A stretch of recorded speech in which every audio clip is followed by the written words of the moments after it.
My research is on the influence of the free speech movement in '64 on Thomas Pynchon's early works and his later works too. He seems to be stuck on repeating and revisiting the qualities of demonstrations on the campus of Berkeley in '64. And those qualities or characteristics are revolutions are leaderless, spontaneous. Some revolutions are leaderless, spontaneous, miraculous, and they have consensus or community. Now, he found those, we think, since he was in California in '64, '65, maybe he found those in the free speech movement of the fall semester of '64. First, I'll just run through some salient facts about Thomas Pynchon, very brief, and then go into a quote that spurred my research from one of his novels, and then a lot of fun facts about Berkeley in '64, some comical, some serious. But again, that Berkeley detour is meant to return to Pynchon and how he continually thinks about what he calls the people's miracle during the '60s. Right. So let's see. These are two pictures of Pynchon. We don't have very many photographs of him. That's from his high school yearbook on the left. After they took this picture, they had to invent orthodontistry. Very helpful. He never had it though. And then that's one of the first of two appearances on Simpsons where we only heard his voice. Of course, we didn't see his head. Pynchon takes pride that the first Pynchon in America was a rebel or a heretic, according to the powers that be, the visible saints in Salem and Plymouth and Boston at the time. Pynchon's Puritan ancestor wrote a book burned by the Boston authorities called The Meritorious Price of Our Redemption. He argued that the preterite, his term, those who are passed over, those who are not the elect, they deserved as much grace or could gain as much grace and salvation as the Puritan elect who were burning the book. This is a second photo, all we had until a New York photograph a couple of years ago. That's Pynchon in the Navy, and the sign is the post horn, muted post horn, the major symbol in Triangle Lot 49, 1966. Because in that book he says, because 65 is pre-apocalyptic, the post horn is still mute, has that mute on it, and Trastero is still underground. So this is a prophetic or prescient book trying to understand in the middle of the 60s what's going to happen later, and that's where I found my first interest in Berkeley. Pynchon went to Cornell at 16 and then took 2 years off between sophomore and junior year to join the Navy. I don't know whether he was drafted or whether he volunteered. I think it's in his spirit, he just volunteered and got out of academia for 2 years. No one on his ship remembers him, which is another dead end. Now this is what garnered my interest, and it just struck me as a halcyon period on Berkeley. This is Pynchon recording his 28-year-old heroine, Oedipa's visit to Berkeley in roughly '65, because the VDC over on the right-hand side, Vietnam Day Committee, is started after FSM in May of '65. Anyway, it was summer and mid-afternoon, no time for any campus Oedipa knew of to be jumping, yet this one was. She came down slope from Wheeler Hall through Sather Gate into a plaza teeming with corduroy, denim, bare legs, blonde hair, horn rims, bicycle spokes in the sun, book bags, swaying card tables, long paper petitions to the earth, posters for indecipherable FSMs, YAF, and VDCs, suds in the fountain, students in nose-to-nose dialogue. She had undergone her education at a time of nerves, blandness, and retreat among not only her fellow students, but also most of the visible structure around and ahead of them. This having been a national reflex to pathologies in high places only death had the power to cure. This Berkeley was like no Siwash out of her own past, but more akin to those far Eastern or Latin American universities you hear about, autonomous culture media, where the most beloved of folklores may be brought into doubt, cataclysmic of dissents voiced, suicidal of commitments chosen, the sort of thing that brings governments down. He's referring to a 1960 massive march in Japan over a treaty with the United States. And all that I can find out about the Latin American university is it must be University of Caracas, where students took over the dormitories, barricaded themselves in, and called it their Stalingrad. Anyway, so this excited my interest, and so we're going to take a detours, some funny detours into the free speech movement in those years. Approximately 1,000 participated actively in FSM, or about 4% of the enrollment of about 27,500. Polls demonstrated that about a third of the students supported both the goals and the tactics, like picketing and sit down, while 2/3 supported only the goals of free speech. At the largest rally on December 2nd, about 11,000 showed up out of 27,500. At no time did the majority of students at Berkeley demonstrate for FSM. This is the contested ground. There was a rule in 1937 that no religious proselytizing and no political action could occur on campus. The idea was to preserve the ivory tower and keep it an island amid the rest of the world, which of course is governed by politics and social action. This brick sidewalk outside Sather Gate was the only place where off-campus groups that were political and could not even have offices and meet on campus. It's where they could distribute their literature, collect funds, and so on.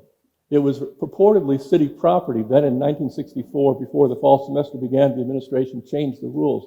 First of all, there's quotes around purportedly because as soon as this crisis began, someone figured out that the city doesn't own that sidewalk, that Berkeley does. So the students were in violation of the rule, no off-campus fundraising, advocacy on campus. So all the university could have done was, or the city could have done, is buy that 24 by 47 or 27 by 40 brick sidewalk, and then the city doesn't have a rule against advocacy, fundraising, and political causes, right? But the university didn't want to sell the property, and so September 1964 is the launching point for all the controversy. Some critics, depending upon their own count of crises, over 20 different crises occurred in one semester. In other words, petitions denied, committees formed, policies changed, new suspensions, and so on. At no time does Berkeley administration stop escalating. They always overreact with each crisis, and that goes for 1965 with the free speech, filthy speech movement. They could have just nipped that in the bud, but they decided to arrest everybody that just wrote down the F word on a sheet of paper, and that's generated another crisis. But there's the brick sidewalk, and there are tables, and Pynchon mentions petitions rolling down to the earth.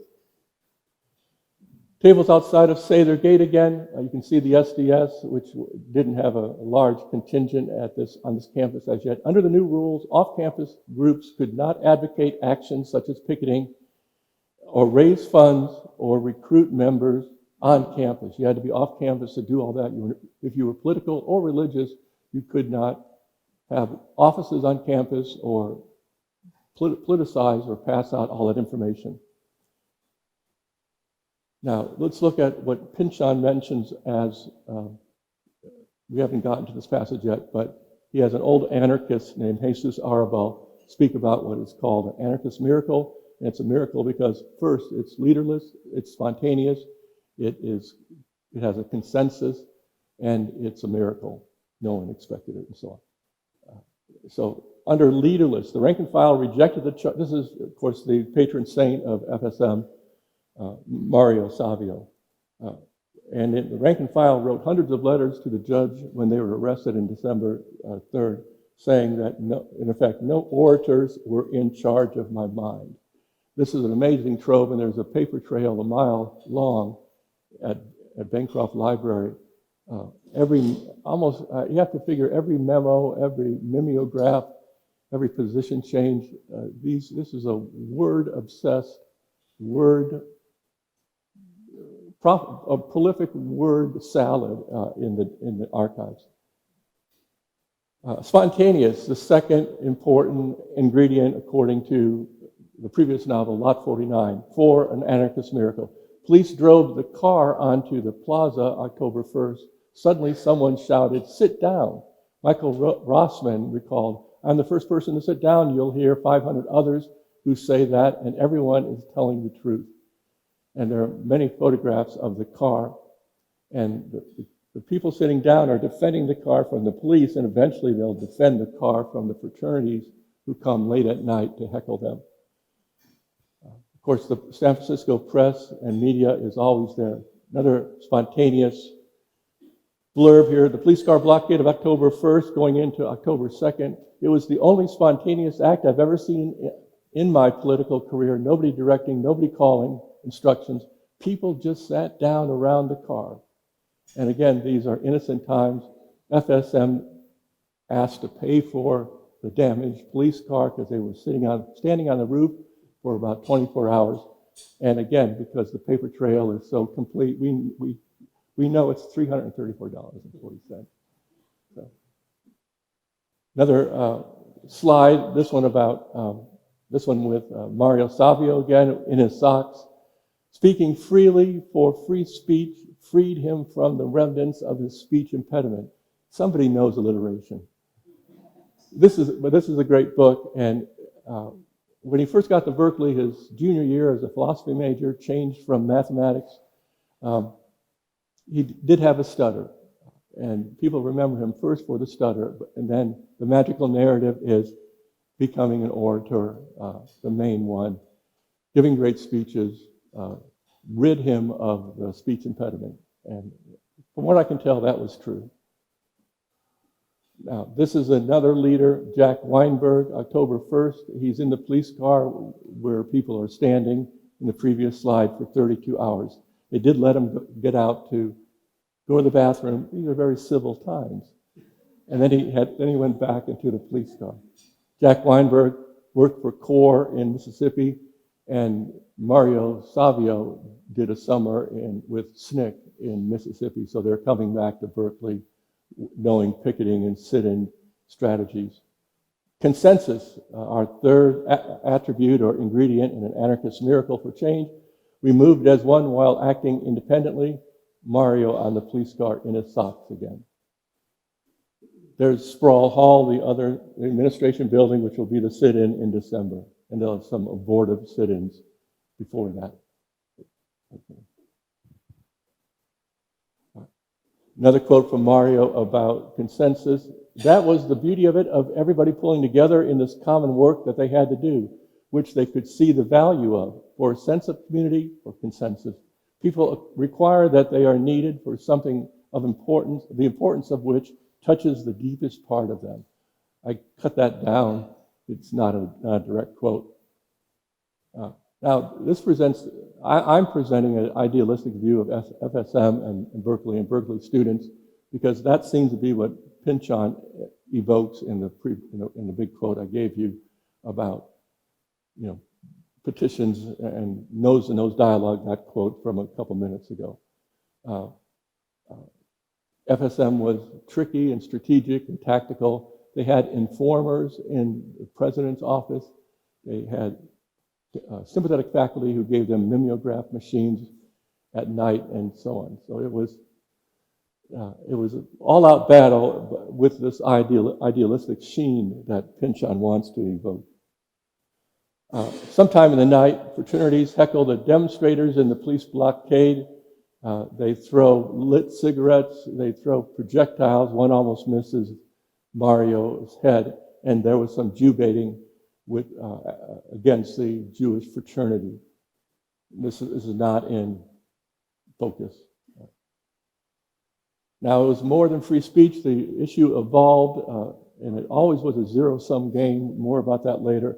But somebody coined the phrase, the issue is not the issue. So free speech is just part of it, or the beginning.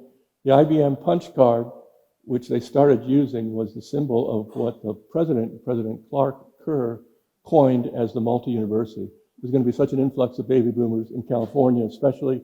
The 9-college system is going to be overwhelmed, really, this year. they expected the freshman class in 64 to be 37% higher than the previous year. So they were worried about control. But anyway, back to multi-university. The multi-university that he was going to head was going to provide all the engineers and social workers and teachers for this expanding 1960s economy. But it became anonymous, atomized, and the students resented the IBM punch card, which they, again, surreptitiously, somebody in the IBM lab figured how to do this and made another famous symbol.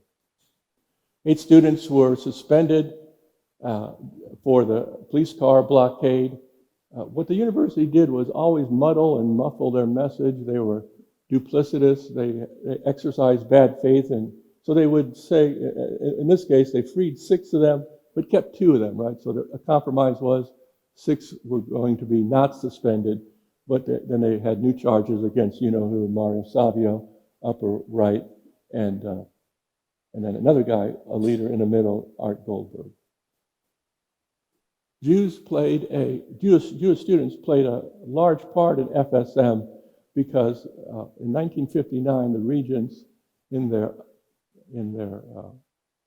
they decided to outlaw segregation in fraternities and sororities, but they had not pressed or applied or administered that new rule till 1964.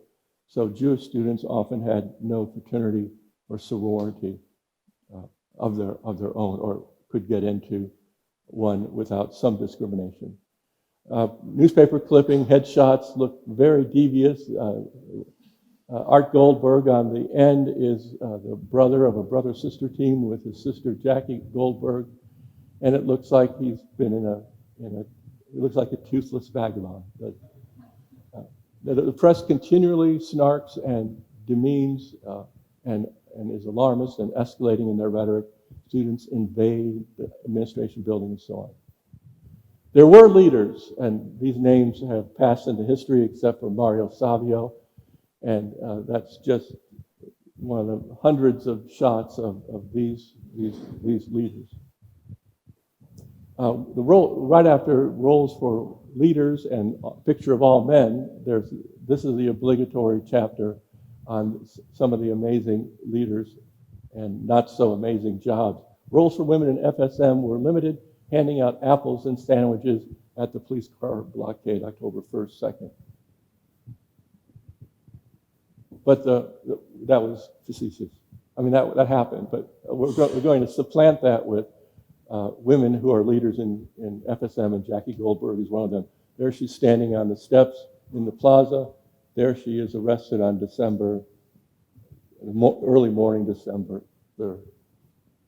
Bettina Aptheker, her father was a Marxist historian at this time, so she was a marked woman, so to speak, but she stayed as in the committees, at the microphone. She was actually more level-headed than some firebrands, more level-headed or more cautious, circumspect than Mario Savio. And there's the ex-com meetings that would last into the night. Executive Committee of FSM. Okay, so at many impasses, I couldn't count them all in November, for example, but the students begin to disobey the regulation of no on-campus advocacy of off-campus illegal acts. That's what it boils down to. So they can't get that last platform in their platform. So they put up their tables again. This is all before the internet, obviously, and getting out the message was very hard.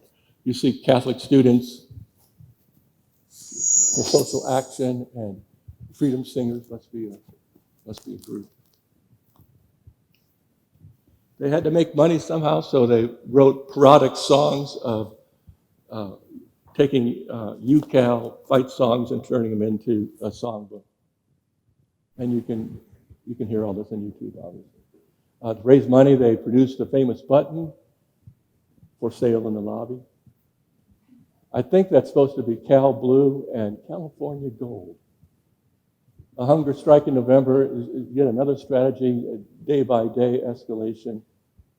The university did not negotiate fairly or openly, and there was a lot of, the lines of communication were just very, very difficult. Let's look at this one. I think it's about 12 minutes. You know what, we're going to skip that.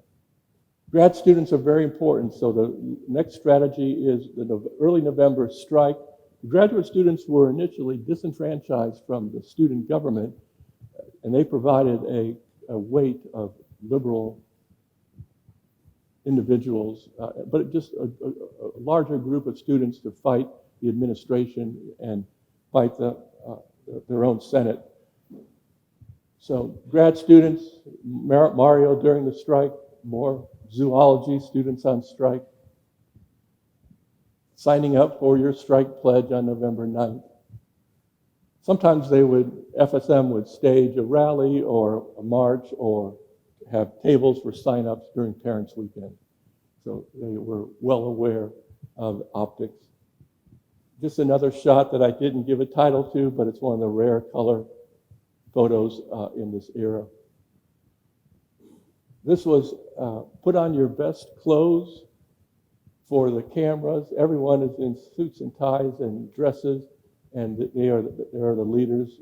Mario Savio, second from right. And it's a beautiful day, November 20th.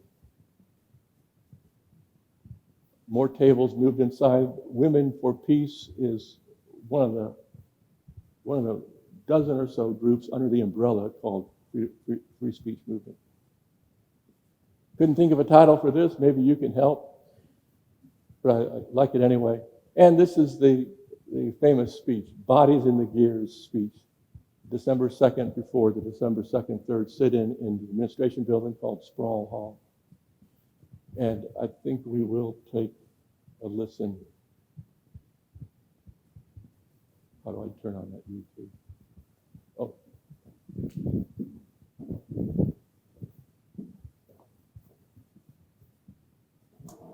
Is it Alt-Tab? And then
was that loud enough?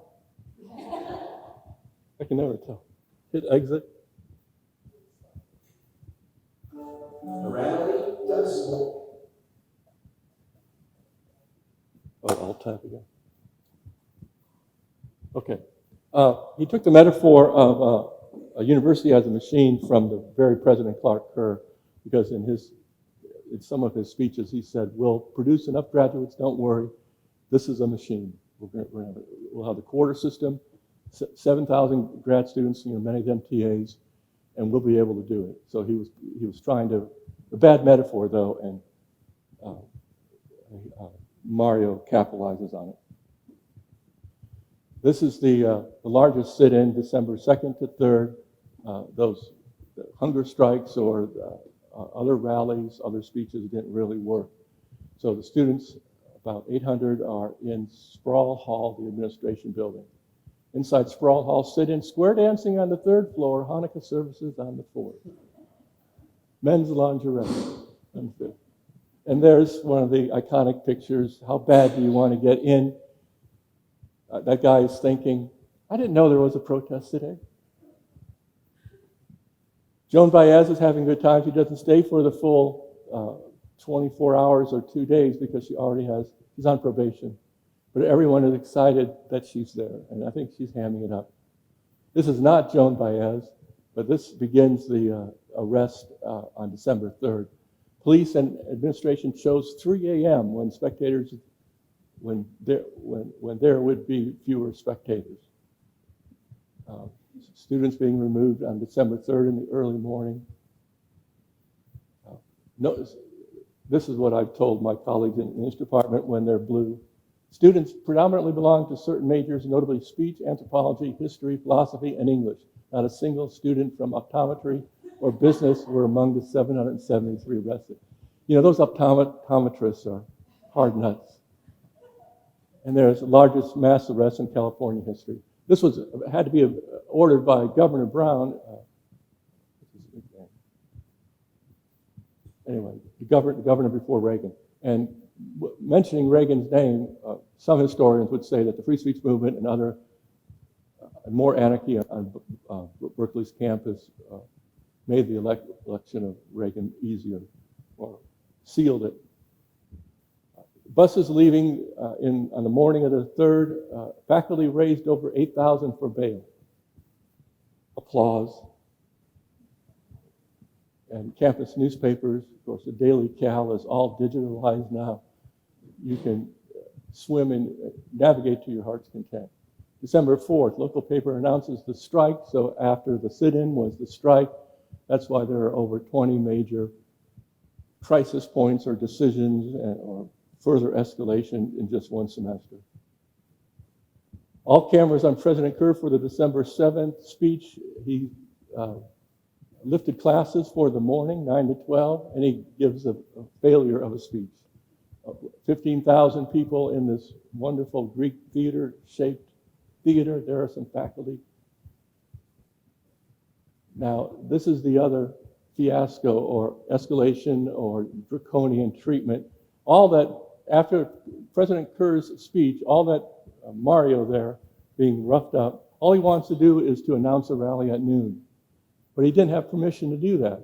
So they whisked him off stage. And that created chaos among the students in the 15,000 people audience. FSM leaders Bettina Aptheker and Art Goldberg take the stage, saying, let him speak. What's happening day by day, you need a calendar. On December 7th. On December 8th, the faculty will meet. So on December 7th, the students who are on strike are politicking for trying to encourage academic senate. And here's the purported end, one end to FSM. The academic senate meets and votes 824 to 115, endorsing FSM's central demand that the university regulate only the time, place, and manner of student political activity and make no regulations restricting the content of speech or advocacy. That last bit, advocacy, was the final sticking point. Students applaud and weep as the faculty emerge from the meeting. That's a tradition we should revise. Right? Our students weeping for us. And there's a happy student. Reaction to the faculty vote on December 8th. And for those of us interested in the student health of our students, during the 63-64 10th year, an unprecedented 10% of students at Berkeley sought psychological counseling. The figure had doubled over the previous year. During FSM, the numbers seeking help dropped 20%, as in loco parentis declined, autonomy increased, and psychological health improved. And there's the Yale leader expressing that psychological health. Okay, all right, let's move to Mario. Okay, now this is my major link with the Berkeley free speech movement and its purported leaderlessness or consensus. And This is the quote from the same book that I quoted from earlier.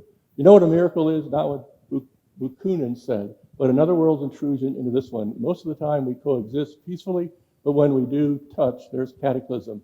Like the church we hate, the anarchists also believe in another world where revolutions break out spontaneous and leaderless, and the soul's talent for consensus allows the masses to work together without effort, automatic as the body itself. And yet, Senior, if any of this should ever really happen that perfectly, I would also have to cry miracle, an anarchist miracle.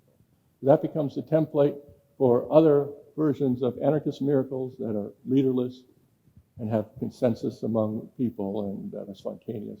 So in that same book, Lot 49 from 1966, two other examples. She wanders around San Francisco and walks into a hotel where there's a deaf-mute convention, and they all dance as one to some invisible music. Couples meshed, predestined, but it only depresses her that she's seen a mysterious consensus because she hasn't had one yet. And the man who says that is a character named Jesus Arval. He also mentions Mexican anarchists. And then the other example is about her husband. Oedipa Maas is a character who the quotes were about. This is her husband, Wendell Mucho Maas. He takes her LSD and is transformed, self-dissolves, and he is everyone. In his long trivia description, tries to convey his oneness and so on. Last block quote, whenever I put the headsets on now, he continued, I really do understand what I find there. When those kids sing about, she loves you, yeah, well, she does. And any number of people all over the world, back through time, different colors, sizes, shapes, ages, distances from death, but she loves, and the you is everybody and herself. Oedipa, the human voice, it's a flippin' miracle. So the politics of LSD for him is there are no politics. There's just the drug and the automatic oneness. This is Pynchon's third novel, Gravity's Rainbow, 1973. And I don't know if I have time to read this, but he's still dwelling upon anarchist miracle. But this is a protest in Weimar, Germany, Communist Party of Deutschland, of Germany, and it's not a successful march. It's not Berkeley. And this is more like Berkeley. This is the second California novel from 1984, Vineland. And it too returns to the optimistic or idealistic attributes that we mentioned, leaderless, spontaneous, consensus, and miracle. But it's temporary, it's ephemeral, and the Nixon crackdown and Reagan crackdown in 84 is going to make this ideal impossible. And then finally, I'll end here. Near the end of Gravity's Rainbow, Pynchon invents an allegory of Byron the bulb who defies the nefarious cartel Phobos, or think of Phillips. He teaches solidarity and rallies other bulbs who transcend the grid. He shines in rooms of the preterite, the losers, an all-girl opium den, a Kabbalist study, a minister and dragon, a Nazi rally. The tale alludes to the real great light bulb conspiracy. More importantly, the chipper, eternally burning light bulb is Pynchon, drawing us together towards the best chances of life. All right. And let me just squeeze in our trivia contest. The prize is